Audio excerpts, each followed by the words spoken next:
Welcome into this Big Ten Today on a Tuesday. Truly great to have you with us. We are presented by Walmart. Dave Revson and Rafael Davis. Your national champ is still alive? Yes, they are. Barely? I never wavered. Was never worried. I knew they'd get the job done. Not only is my national champion still alive, my hope for Michigan State Elite Eight, it is still alive. My Purdue Boilermakers are still rolling right now. I am sitting here with 4 Big Ten teams in the Sweet 16 with still a chance to get 3 Big Ten teams into Elite Eight and in the Final Four. I'm excited for this time of the season. We're going to do a deep dive. The Terps are Rafael's national champ, just in case people haven't been following along. We'll get to all that in a bit. But unfortunately, our big story is not great news today, as injury news involving JuJu Watkins last night.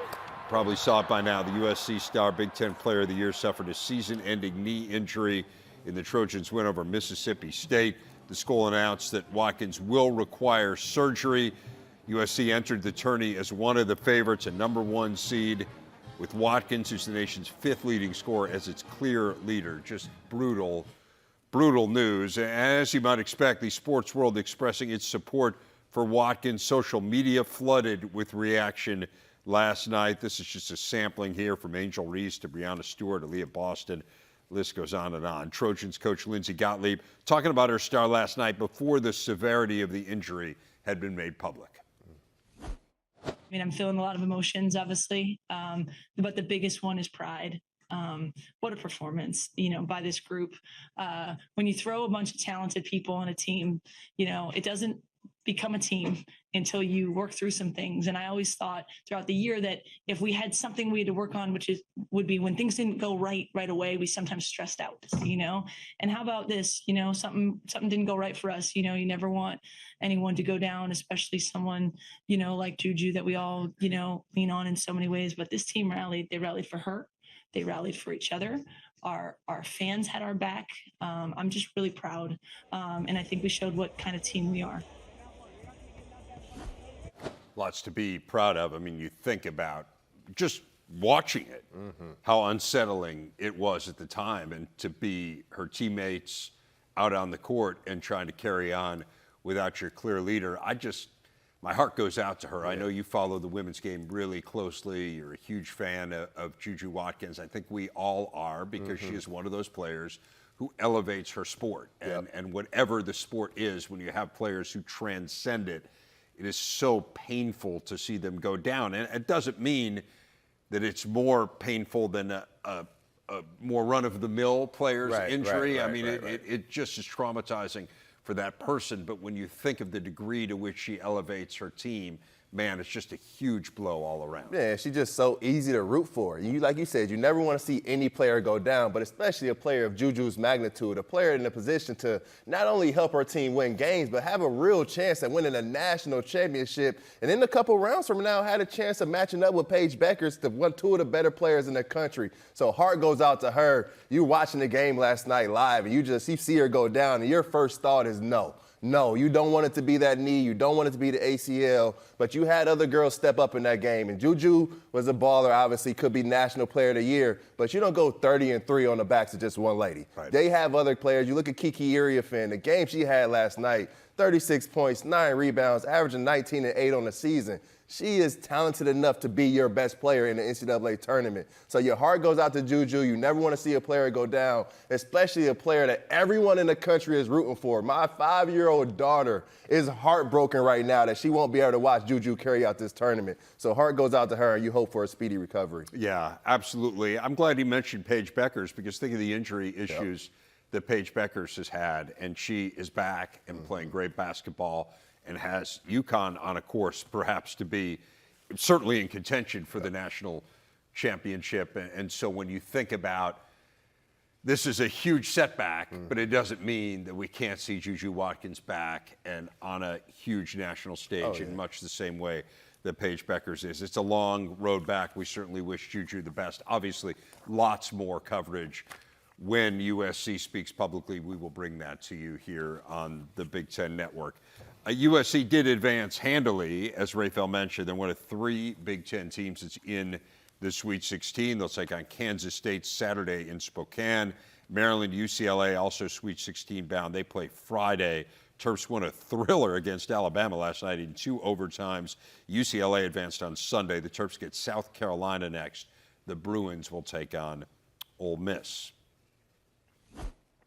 On the men's side, the Big Ten with fully a quarter of the Sweet 16. Maryland is the only one of the 4 that will play on Thursday. The Terps get Florida in San Francisco. Then 3 games Friday. Michigan State plays early in Atlanta against Ole Miss. 2 games in the late window. Michigan and Auburn battle to play the winner of that MSU game. And Purdue is in Indy against Houston. Let's dive into these games. We start with the highest remaining seed, and that is Michigan State. 16th Sweet 16. That's crazy. Under Tom Izzo, taking on an Ole Miss program that hasn't been there in 24 years. This is the one game where the Big Ten has the higher seeded team. But, man, Ole Miss playing very well. I mean, they did a number on a good Iowa State team, an Iowa State team without one of its best players due to injury. But still, it's a really good team. It's an interesting matchup. What stands out to you? It's going to be the guard play. And you look at that New Mexico game for Michigan State, it was the same. Michigan State's perimeter defense is what is going to win them this game against Ole Miss. You look at New Mexico, Donovan Dent, one of the better players in the country, averaging 20 points a game this season. First, Michigan State, they put him in that bottle, they twisted that cap on, and Dent was never able to get out. They held young fella to 14 points on 18 shots. And when I look at Ole Miss and I look at Sean Padula, it's the same story. Sean Padula had 20 points, 8 assists in that game against Iowa State. He makes Ole Miss go. If you want to beat Ole Miss, you got to cut the head off the snake, and that's going to be the challenge for Michigan State. You think Jeremy Fears, you think Trey Holloman, Jay Nakins. The defense on the perimeter is going to be the difference in this game. Michigan State's going to have to take care of the ball. They're going to have to rebound at a high level, but these guards are going to have to guard their yard. They're going to be locked in on the scouting report, because if you let Ole Miss, you let those guards get going from Padula to Bakerfield to Dia, if they get to attacking the lane, they get to knocking down shots, they can hang 90 to 100 points on you real quick. But if it's one defense that I trust in this tournament, it is the Michigan State Spartans. Those dudes are like backyard dogs. And Michigan State literally leads the nation in opponents' three-point field goal percentage.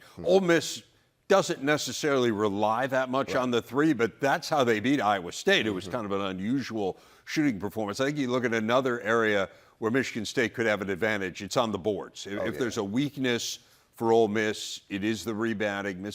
Michigan State, as we know, is a fabulous rebounding team, so that'll be an interesting battle and something that Chris Beard will have to have his team prepared for going up against the Spartans. But again, you never count anyone out at this point in the year, and Ole Miss has certainly shown itself to be more than capable. Should be a really good game. What about Maryland? Let's get in the Terps. They're living dangerously. But I would say, like at this time of year, and if you go back historically on championship teams, it wasn't necessarily the case last year with UConn because they were annihilating people. But if you go back and look at national champs, they very often have games like this. I mean, this isn't, it doesn't disqualify you to, well, you know, we were in a close game, we needed an incredible shot. Like, that's part of this deal. Jim Valvano, I think, said it best many, many years ago: survive and advance. Exactly. Like, that's all you can do. And that's what Maryland did, survive and advance. And I would say, like, Florida did the same thing. Yes. I understand the UConn's won the last two national championships, but this team is not at the caliber of those last teams and last two teams, and Florida was really fortunate to beat them. Yeah, no, you look at Florida, how they go, it's Walter Clayton Jr. Walter Clayton is a problem. He got going against UConn and won Florida that game, but that's also the reason I love Maryland in this matchup, because they have enough guards to be able to throw at them defensively. You look at Rodney Rice, you look at Jacoby Gillespie, you look at the dog Selton Miguel. Walter Clayton's going to have to get through all three of them at different points in the game. So I trust Maryland's perimeter defense, but in the game against Colorado State, Jacoby didn't have it going. Rodney Rice didn't have it going. We talked about it during the game, but they found other ways to win the ball game. It was through matchups. End of the game, you find Ethan Morton, a really solid defender, but he's too small to guard Derek Queen. You hit him at the top of the key, and you trust your big guy to go get to a spot and knock it down off the glass. But it wasn't just Derek Queen in that one possession. It was the execution from the other 4 guys on the floor, cutting hard, getting to the spot, allowing space. I love Maryland, one, because they could defend, they rebound hard, they can make shots. When they're not playing great, they still defend. This is going to be a big-time matchup, but it's going to be one in the backcourt. How concerned are you about the depth issue? And Florida is not a team that necessarily rolls out a ton of guys. It's different than, say, Michigan State. But they've had some injury issues along the way this year, and they have had bench players and role players step up. We've talked a lot about this in relation to Maryland, and we saw it again in the game against Colorado State. They got 2 bench points. So are you concerned, particularly given that we saw a few players have off games? I'm not really concerned because you look at Maryland, you have players have off games, but you have other players step up within the starting lineup. When I look at Florida, if Walter Clayton doesn't have a great game, they struggle to beat you. If you don't get production from Elijah Martin and on top of Will Richard, they struggle to beat you. So they depend heavily on 3 guys in their backcourt. 2 of those guys have an off shooting night. It's going to be tough for them. But when I look at Maryland, Rodney Rice didn't play well. Selton Miguel did not play well. And Jacoby Gillespie did not play well against Colorado State, but their bigs inside played well. I look at Florida, great guard play, but they're not throwing that thing inside. They don't get much on the blocks from their big men. So I look at Maryland, that's why I say they're deep. They have 5 guys on the floor at any given time that can go get you 20. There's not a lot of programs in the country that can draw up a set for their 4th or 5th man and expect to have a basket. And Maryland has that. They're benched. They just have to come in and guard, come in and play hard, energy guys, get some rebounds, get some deflections. Jalen Young's got to come in the game and guard Walter Clayton. You get Deshaun Harris-Smith in the game. He's got to come in, be a ball mover, be a guy that can push the break, be a guy that can get in the lane and make plays. And when they shoot the ball, you just want to be confident. Take the open ones, take them with confidence, and you live with the results. But they're starting 5, man. They just got so much firepower in that lineup. It's interesting. I feel like I'm preaching to the converted here. But I'm surprised the degree to which people are writing Maryland off. Me too. Nationally. It really, I don't know if they just haven't been paying attention. I mean, they're a really, really good team. I understand going into this and saying that Florida is the favorite in people's eyes. Like, I get that, and they've earned that. But we know how good Maryland can be when they're at their best. They're going to have to be really good. And to your point, you got to do a number on Clayton. And that's what's really interesting. You've got an elite offense in Florida, and you've got an elite defense in Maryland. But I see no one in that Florida front court that can match up with Derek Queen. Thomas Hall, too small. Condon, too unathletic, can't move his feet that well. I think this is going to be a game where Derek Queen, he's already made his mark as a top 10 pick. I think he comes out in Florida and makes himself a top 5 pick. I don't think the Gators have any answer for the big fella outside on the perimeter or down low on that blocks. Derek Queen is a problem. Really looking forward to that one. So 2 games down, 2 more to go. Lots more to come here on Big Ten today. We will preview the other 2 Sweet 16 games, matchups for the Boilers and the Wolverines. Plus, what is Niko Medved's plan for returning his alma mater to national prominence? The new Minnesota coach joins us in a bit. This is Big Ten Today. We're back on Big Ten Today. Dusty May joining some elite company by advancing to the Sweet 16. Just the 4th Big Ten coach in the last half century to get to that point. In his first year with the program, he joins Dr. Tom Davis at Iowa, along with Bill Self and our friend and colleague Bruce Weber, who both did so at Illinois. And his reward now is the #1 overall seed in the tournament in Auburn. And if that wasn't challenging enough, he gets to play about 100 miles from Auburn's campus. They will play in Atlanta. If you like big men, yes, this is the matchup for you. I mean, we've been talking all year about Wolf and Golden and how great they are for Michigan. Johni Broome may end up being National Player of the Year. My gut tells me it'll end up being Cooper Flagg, but certainly Johni Broome is in that conversation. So break it down for us. I mean, you look at Auburn versus Creighton. You look at Ryan Kalkbrenner, one of the better bigs in the country, 7 foot, can guard the rim. Johni Broome struggled. 8 points on 13 shots. He had his 12 rebounds, but it was tough for Johni to finish at the basket. And I think Michigan presents those same problems with Danny Wolf inside, with Vlad Golden inside. They have developed such a great rim protection and a rim presence defensively where they wall you up and they don't crash down. They don't send you to the free throw line. So they're going to have to be big time inside. I look at the way Michigan's able to rebound the ball from the guard position. That's going to be key versus Auburn, because you look at it, Auburn, although they have some size, they're not the greatest rebounding team. So I think Michigan can steal some baskets there, can steal some offensive rebounds, get points on the board. But outside of the 2 7-footers, we know Vlad and Danny, they got to be great. But Michigan's got to continue to get guard play. Trey Donaldson was big time in the Big Ten tournament. Roddy Gale was huge in that last game, had 26 points off the bench. 3 of his last 4 games been in double figures. Michigan is a different team when their guards get going. But then also they took care of the basketball, which got them that win. They did. And Auburn's not a team that turns you over a ton. So if you commit turnovers against Auburn, a lot of it's self-inflicted. That's just not their style of play. Yep. They're more content to sit back and defend. It is interesting to see the way that Roddy Gale played, and it really highlights the fact that Dusty May said going into the Big Ten tournament, we have got to get better guard play. Yep. He, without calling out guys in particular, right? He called out the unit and just said, we got to be better. The big guys have done what we need them to do.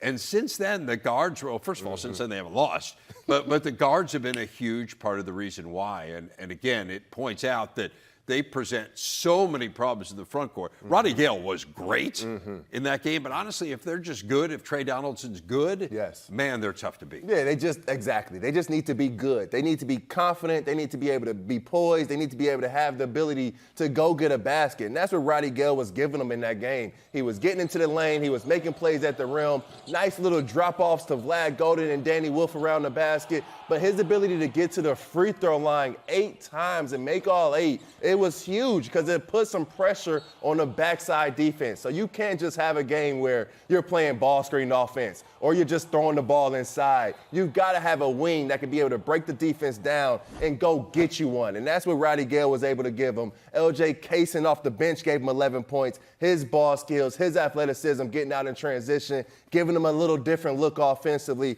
The guard play has been there. Trey Donaldson has been a table setter, a floor, and a game manager. But their defense has been there as well. I look at Wade Taylor from Texas A&M as one of the better guards in the country. He can score that ball at will, and they locked him up. I mean, shut the water off. Wade Taylor, 14 points on 15 shots. That's why you need great guard play on both ends of the floor. Roddy Gale has really stepped up to the call since Coach not only called him out, but took him out of the starting lineup. Trey Donaldson played at Auburn, and so now he goes up against his alma mater. How big an advantage is that? Oh, he knows the whole playbook. So he knows all the plays. He knows what they want to do. He knows the temperaments of the team. He knows those guys. And sometimes when you play against a team that you once played a part of that maybe you didn't feel as though you were appreciated on, you have that added motivation. So I expect Trey Donaldson to be super aggressive. He knows how to get into that lane. He knows how to maneuver and navigate the Auburn defense. And then on Michigan's defensive end, he's got to be a communicator. He's got to be a guy where Bruce Pearl, he calls out a set. If Trey Donaldson knows it, he's familiar with it, he's got to let his guys know. He's got to be a guy this week that's watching film with his guys and letting them know every wrinkle, every action, let them know what to look for defensively. I think Trey Donaldson is going to be big time because you look at Auburn as well. Pettiford was the reason they won that game against Creighton, 23 points off the bench. So he's going to be big time defensively, offensively, but even bigger as a leader in that huddle. Auburn having a fabulous year. It's indisputable. They had the best resume in the country. But if there's a time to get them, it's right now. I suppose it's now. I mean, they lost 3 of their last 4 going into the tournament. We've never had a team lose 3 of its last 4 going into the tournament and win the national championship. So, as to whether that's cause and effect there or just a coincidence, who knows? But if they are, if there's any shaken confidence at all with Auburn, it would be now, and they were good, not great. Right. I thought in those first 2 games. So let's see. They do have a significant home court advantage. The same can be said of Purdue. Yes. And I could certainly understand where Houston would find this frustrating. I don't want to say unfair. Unfair, I think, is a tough word to use, but something that could have been foreseen and avoided. Yeah. But Purdue will gladly take it. Yes. You're an hour from campus. You're going to have a decided home court advantage against what is a fabulous Houston team. Houston has lost one game since November. It came in overtime against the Sweet 16 team in Texas Tech. So they have not lost a regulation game since November. They are really, really good. I think a lot of people had written off Purdue heading into the NCAA tournament. So what do you see from the Boilers that gives you hope here against the Cougars? I see what Graham Ike was able to do from Gonzaga, and I look at Trey Kaufman-Renn, and I understand Trey Kaufman-Renn may be a little bit better, and he can score the ball at a more efficient rate. So I expect Purdue to go inside to your dog, go inside to Trey Kaufman-Renn over and over and over again, and make Houston stop him. Houston has no one inside that can deal with Trey Kaufman-Renn. No one in the country has anyone on those blocks that can deal with TKR when he gets going. So I expect a heavy dose of Trey Kaufman-Renn offensively. I expect Braden Dose to look like John Stockton as he does all season long, maneuvering that ball screen, being able to hit guys. But they need other guys to step up. I look at Fletcher Lawyer. I know he's dealing with some injuries right now. The elbow may not be great from the Big Ten tournament, but he can't have a game where he goes 4 for 12 from the field and Purdue expects to win. He's got to be better. Cam Heidi's got to be the Cam Heidi from he was against High Point, where he gave the Boilers 11 points, 10 rebounds. Miles Colvin got going against McNeese. When you play a team as talented as Houston, as physical as Houston, you need all of your guys to step up physically and mentally to be ready for that moment. But then defensively, L.J. Cryer is a problem. And Purdue, those freshmen, C.J. Cox, Jakari Harris, they got to be ready to move those puppies because L.J. can get going. It's interesting because Kelvin Sampson has made his reputation on defense. He's had elite defensive teams everywhere that he's gone, and that has been the case at Houston as well. What is different about this team, and why I think there are a lot of people who look at them and think this could be his best chance in winning a national championship, is they're really good offensively too. They're still going to play at a slow pace. It's not a team that runs up and down the court a ton. That's not what they want to do. But, man, when they're open, they hit their threes. I mean, they are a really good shooting team. So offensively, they're different. I do want to go back to the points you made about Trey Kaufman-Renn, and it's hard to disagree with that. I mean, he is a problem for anyone inside. The challenge with Houston is getting the ball inside, is dealing with how good their players are defensively on the perimeter. And when we have seen Purdue struggle, one of the things we have seen them struggle with is really tough physical defenders on the perimeter. How prepared are they to deal with what Houston's going to bring there? I mean, I can only imagine the drills that Coach Painter's doing this week in practice. I can remember that monkey in the middle. You gotta protect the basketball, triple threat, get it to your teammate. I can imagine they're doing a bunch of that. But you have Braden Smith, and you look at Gonzaga, Ryan Nembhard. He was not bothered by that Houston pressure. Ryan Nembhard still went out there, had 11 assists, 1 turnover, big-time game, allowed Gonzaga to stay in it. And I look at Braden Smith in that same vein. So I think Braden Smith will be fine with the pressure. Purdue's going to run that ball screen offense to kind of free him up and get him in space. He's going to have to be aggressive, though. Braden Smith cannot just be a passer. This cannot be a 10-point, 15-assist game for Braden Smith, and he thinks he's done his job. I think Braden Smith has got to be a guy. Go get you 20. Go get 20 and 10 and control the game from the offensive end. Fletcher Lawyer has got to make shots from the outside to kind of loosen up the defense a little bit. But if it's not there, drive it to the basket. And when you do throw the ball inside to a Trey Kaufman-Renn, and he does get position, and Houston sends that double team, when it gets kicked out, when it gets swung around the perimeter, Miles Colvin, Jakari Harris, C.J. Cox, they've got to be ready to attack off the bounce because those guys, especially C.J. Cox and Jakari Harris, they have the ball skills and the athleticism to handle that pressure and get in the lane and cause some havoc and some chaos. They just got to be confident enough to do it and be in the position to do it offensively. But I think Braden Smith will get them there. You mentioned the last matchup for Houston. I mean, talk about 2 tough point guards in a row. You may have the 2 best point guards in the country in consecutive games. Nembhard is fabulous, and we know how good Braden Smith is. Great stuff, Ray Feld. Thanks a lot. Really appreciate it. Looking forward to those games. Up next, can Minnesota Hoops get back to a point where we'll be talking about them in the Sweet 16? Niko Medved trying to set them on that path. The new Gopher coach set to join us next. He is raring and ready to go. Get his thoughts on returning home to lead the program he grew up rooting for next. Minnesota announcing yesterday it has hired Niko Medved as its new head basketball coach. Medved comes from Colorado State, where he led the Rams to 3 of the last 4 NCAA tournaments. They bowed out on a second-round buzzer beater Sunday against Maryland. He has also been the head coach at Furman and Drake. He is a native of Roseville, Minnesota, about 15 minutes from Williams Arena, was a student manager during his undergraduate days at Minnesota, also spent 1 year on the coaching staff early in his career. His success at Colorado State particularly notable. Consider the Rams had been to 3 NCAA tourneys since 1990 when he took over, and now 3 in the last 4 years. Niko Medved joins us now. He is our big interview. Coach, congratulations. Great to have you back in the Big Ten. What does it mean to be back at your alma mater? You know, it's amazing. I'm, still kind of trying to process it as I got here last night. And, this new facility that we have here is incredible. Just meeting all the people, being back home feels incredible. But it's been such a whirlwind. You're trying to process it. But, boy, I am excited here to hit the ground running.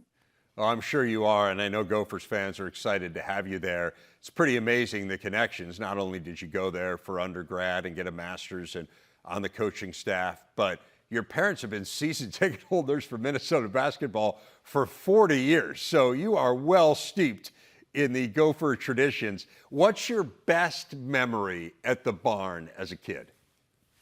It's actually been, my dad reminded me, it's actually over 50 years. So he had tickets before I was born, and reminded me last night, I think it was 5 years old maybe, was the first time he took me to a game. And I mean, there's so many great memories, but I remember sitting on our, bench when I was a kid, watching the games. And as I was getting older, and, Clem had some great teams as he was really turning the program around. And, guys like, Willie Burton and that really turned this thing around. And the excitement when he took them to, the Sweet 16 and the Final 8 and just get to see the energy here in the barn was just something that really stuck with me, to be honest, now, for the rest of my life. And it's probably where I fell in love with college basketball and everything about it and the energy around it. And then having the opportunity to come and start as a student manager, come back here as an assistant coach, and now to be the head coach is really surreal. But I've seen this place, when it's at its best, and I believe we can get back there. I understand things didn't end great, obviously, with Clem at Minnesota, but man, to your point, he had some fabulous teams. You got a chance to observe him as a manager. What's the biggest thing that you learned from him? Again, it was amazing being around from him, just the way he galvanized people.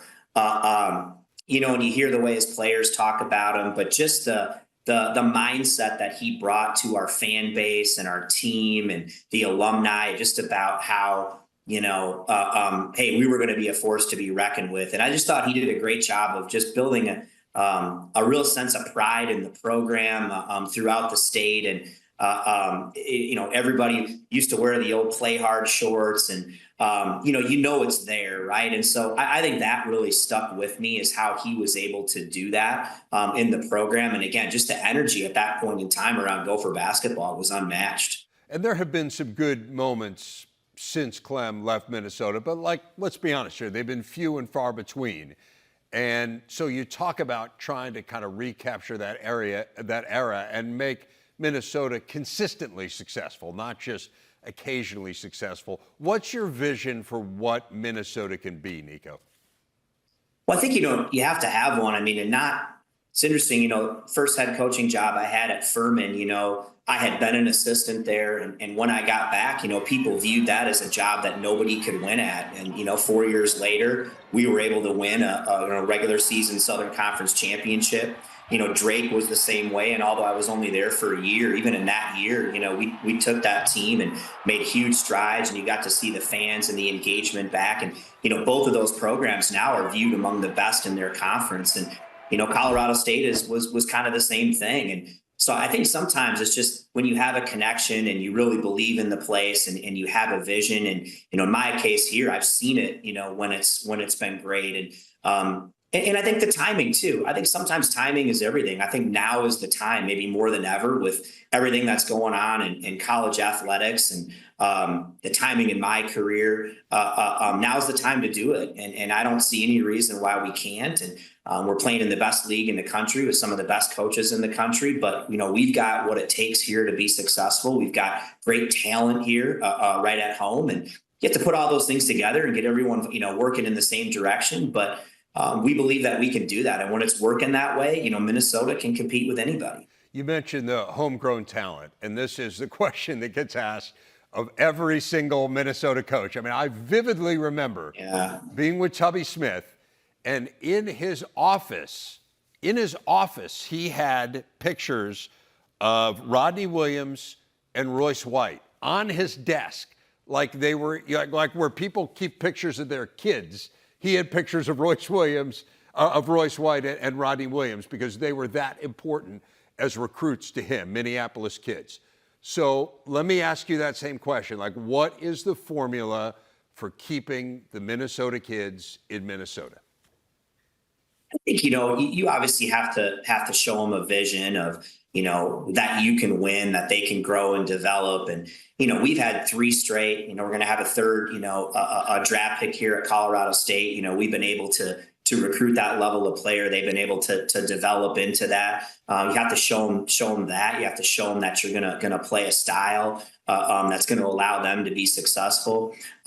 You want to have a winning track record, which I believe that we do. Can you play in the best conference in the country and one of the best cities in the Big Ten? I think all those things come together, and it's just about selling who we are. And it doesn't mean you're going to get every kid, to play here, but sometimes it just starts with one. I'm finding a couple of the right people that really want to come and be a part of this, and that stuff starts to spiral. And so I think that's what we'll do. We'll work really, really hard at it, and I believe we've got a great sell, and we've got the right people to do it. And you just start one by one trying to make that happen. Well, it's interesting watching recently here, Niko. The issue hasn't necessarily been getting great players. It's been keeping good players. And even watching NCAA tournament this weekend, I mean, Pharrell Payne was unbelievable for Texas A&M. Elijah Hawkins, I should say, has Texas Tech in the Sweet 16. He was a great point guard for the Gophers last year. And the issue was getting them to stay. They had better offers elsewhere. So I put that to you, like, reassure Minnesota fans here. Are the pieces in place, NIL-wise, rev share-wise, for Minnesota when you have an Elijah Hawkins or Pharrell Payne to keep them? Well, I'll tell you this, Dave. Nobody understands how important that is more than the coaches, right? Yeah. We know the fans do and everything, but the coaches understand how important that is. And, listen, I believe, and part of the process here of taking this job, that the people here are committed to doing that on a level that's going to allow us to compete, and I really believe that. And from a rev share perspective, through Dinkytown Athletics, we need more work. I mean, we need more people to get engaged. There's no question. But I think the formula's here. The people are here to do it. And I feel really, really good about the commitment and the understanding from the top down of what we have to do, again, to compete, at the championship level of the Big Ten. And it's going to take some time. But again, I feel really, really comfortable with the commitment and the understanding of what it's going to take here. Listen, the last 3 or 4 years was a weird time, right, for everybody. Everyone was trying to navigate this. I think we're really moving into a much more clear vision of what this is going to look like moving forward. And with that, I think Minnesota's poised to take advantage of that. Last question for you, Niko. What excites you the most about what's ahead here? Just, getting to compete against the best. I'm a really competitive person. Dreamed about that my whole life, and getting an opportunity to compete against the best, and getting an opportunity here to do it at home where I grew up, loving this game and learning how to coach, and started my career to kind of have it come full circle this way. It's just incredible. So getting to do both of those things, again, it's surreal, but I'm just looking forward to trying to compete against the best here and putting Minnesota right back on the map. It's an awesome story. Really cool to see you back in Minneapolis. Looking forward to covering you and seeing what the future holds for the Gophers. But congratulations on being home. Niko Medved, the new head coach of the Gophers. Thanks for joining us, Niko. Thank you. Here is how things look atop the Big Ten in baseball. Every school's played at least 6 conference games. There are a number of schools that have played 9, and these are the schools that have won at least half of them. Iowa, Oregon, UCLA on top. Washington is next. So 3 of the 4 new schools are in the top 4. Indiana, Michigan, Penn State next, followed by Michigan State, Northwestern, and Purdue. Those 3 Big Ten wins for the Wildcats, by the way, 1 less than they had all of last season. Michael Huff is here for the first time this year. Back in the house. It is good to have you here. You get a chance to see the new digs for the first time. Live and in person. I've been seeing the digs a bunch, but live and in person, very fun. Let's start big picture on the conference. And I mentioned of the teams atop the standings, you have 3 of the new schools. So that's pretty good. Give us a sense for the Big Ten. You've got 4 teams in this league that were in the NCAA tournament a year ago. How do you see it shaping up? Well, it feels like with these 4 new clubs coming in that the Big Ten is going to be back to having pre-COVID 5, 4, 6 offers, not just 2 or 3 that we've seen in the last 2 years, but clearly with Oregon coming in, who had gone to a super region in the last 2 years, the historic programs of USC and UCLA, Jackie Robinson Field, you can't help but feel very excited for the Big Ten. I think for softball as well has really elevated us that now we're maybe the second best. We're scratching on becoming the second best conference in the NCAA behind the SEC. Wow. Okay. Yeah, we're going to be challenging the ACC. I think you're going to see in the next 2 or 3 years. Oh, the ACC will be challenging them as the second best. That is saying something because in the power conferences, it's certainly been the SEC and ACC, a ton of resources devoted to it. We get all that. Okay, so let's talk about some of these programs. You mentioned Oregon. Man, Oregon has really been good. I mean, they were a super regional team a year ago, so a series win away from the College World Series, and they're off to a fabulous start. So what's fueling the Ducks? Well, I mean, what's fueling them is what I learned with the Dodgers coming up. It's going to be pitching and defense. They have great pitching staff. Right now, they are first in team ERA. They are third in hitting, although they're kind of young. They've got this kid, Maddox Maloney hitting .356, a shortstop, which is what you need in the middle of that lineup. But really, Grayson Grinsell, big left-handed, he was their Friday starter. He is doing everything right. They've got 2 other pitchers, Colin Clark especially, 5th in the Big Ten right now with the .272, but they have 4 guys coming out of the bullpen that all have less than 3 ERAs. So when you are holding teams to 3, 4, 5 runs, and you've got a solid lineup coming back, you're going to win a lot of games. And they have so far. It's their best start since 1963. What about UCLA? UCLA was not a good team last year. They were well under 500. They have made a fairly dramatic turnaround here early on this year. So give us some insight into the Bruins. Well, again, Bruins right now, 2nd in hitting, 3rd in pitching. So this is the type of thing also that you look to, how do we have that balance? If you're throwing it and fielding it, you're giving yourself a chance.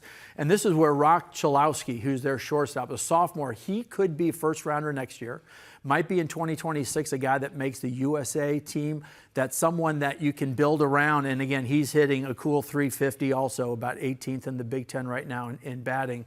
But they are throwing the ball incredibly well. Again, 3, 4 good starters. They've got a great bullpen that, again, 3 or 4 guys with around a 2, 2.5 ERA. And so when you can do that, you're keeping yourselves in the game, and which has gotten them to where they're sitting right now.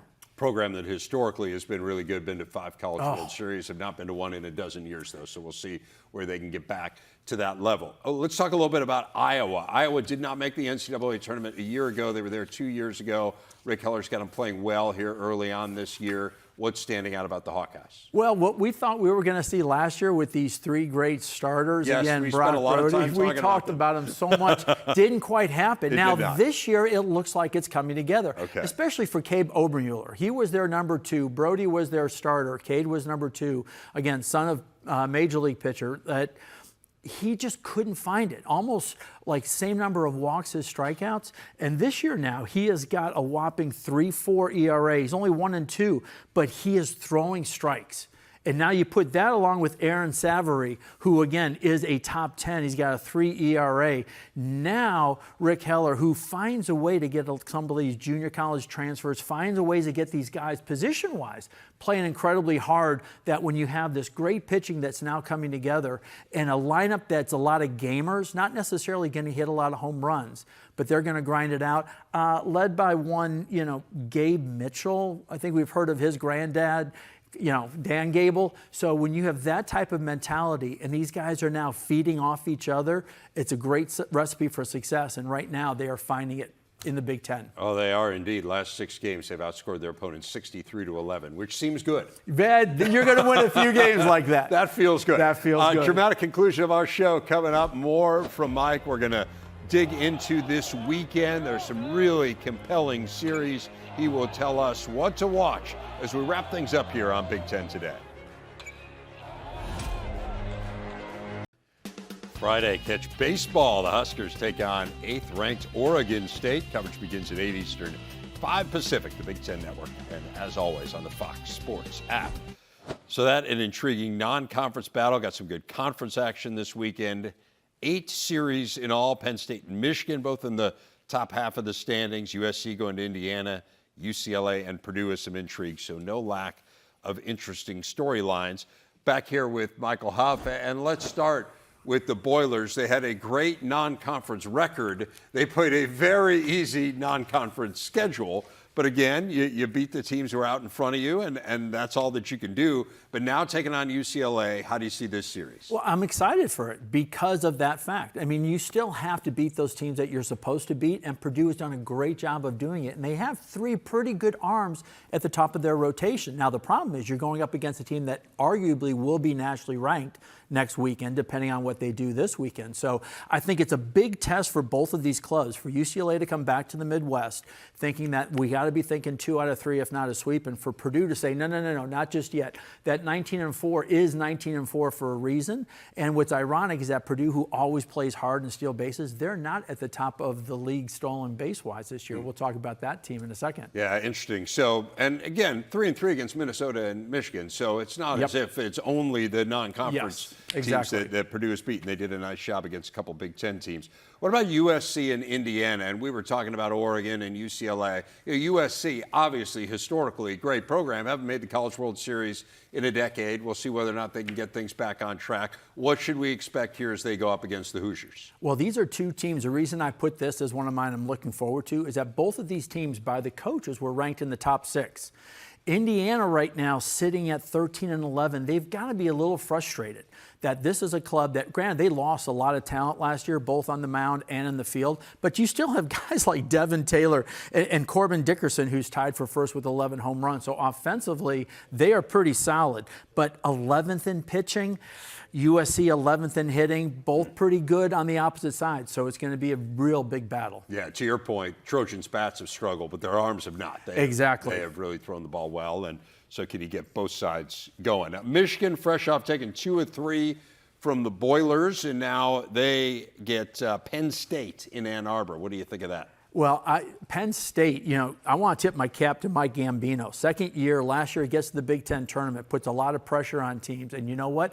They right now are first in the Big Ten stealing. They have guys all over the place.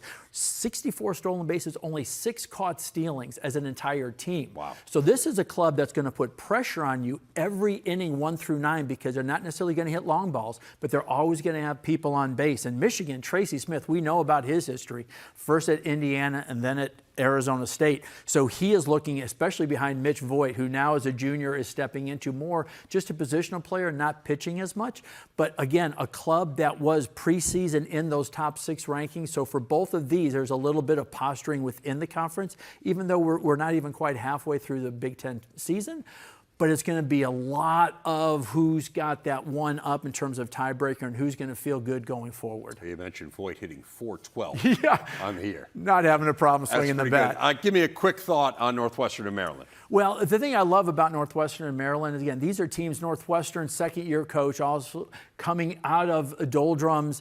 Maryland, Alex Calarco, Chicago boy, played for Northwestern, transferred. He was a National Player of the Year in March. So I'm excited to see what those guys do against each other. Trent Liolis Oh, I know. Hit the baseball. For the Cats, he is solid. Man, he's pretty good. Great stuff, Mike. Thanks a lot. Thank you. Look forward to talking baseball with you all spring. We will see you next time on Big Ten Today.